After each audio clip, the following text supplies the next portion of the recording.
అంటే అక్కడ సైడ్ చూపించండి సార్, అటు సైడ్ చూపించండి. అక్కడ వీధి పోటు ఉంది మనకి. ఆ కంటిన్యూషన్ వీధి పోటు వల్ల ఈ బిల్డింగ్ లో ఉన్న వాళ్ళంతా సడన్ ఎక్స్పైరీస్ అవుతున్నారంట. సో మనని ఇన్వైట్ చేయడం జరిగింది. సో ఇక్కడ వీధి పోటు ఉండడం వల్ల ఇక్కడ ఏంటంటే గణేష్ని పెట్టినారు.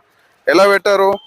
నార్మల్ గా ఫొటోస్ పెట్టినారు. ఇక్కడ ఫొటోస్ పెట్టడం వల్ల ప్రయోజనం ఉండదు. ఎప్పుడైనా కానీ రోడ్ ఏదైతే వీధిపోటు రోడ్ ఉంటుందో అది కరెక్ట్ సెంటర్ లో ఒక దిమ్మ కట్టేసుకొని టెంపుల్ టైప్ లో క్రియేట్ చేయాలి. ఎప్పుడైనా కానీ క్రియేట్ చేసిన తర్వాత గణేష్ని పెట్టాలా. పెట్టిన తర్వాత గణేష్ది మనకు జనరల్ టెంపుల్ కి మనము డోర్స్ పెడతాం, అలా పెట్టద్దు ఎప్పుడు కూడా. అది అప్పుడు గణేశుడు అనేవాడు, గణేశుడు పక్క మనకు వీధిపోటుని చూస్తూ ఉండాలి. ఆ నెగిటివ్ ఎనర్జీ గణేశుని దగ్గరికి అబ్జర్వ్ అవుతుంది. తర్వాత ఏం చేయాలి అని అంటే ప్రతి వారము దేవుని క్లీన్ చేసుకొని దీపం పెట్టుకోవాలి. అప్పుడే మనకు ఆ నెగిటివ్ ఎనర్జీ అనేది తగ్గుతుంది. అంతేగాని గణేషుని పెట్టినంత మాత్రాన, ఇలా సింపుల్ ఫొటోస్ పెట్టినంత మాత్రాన దాని నెగిటివ్ ఇంపాక్ట్ అనేది అసలుకే జరగదు.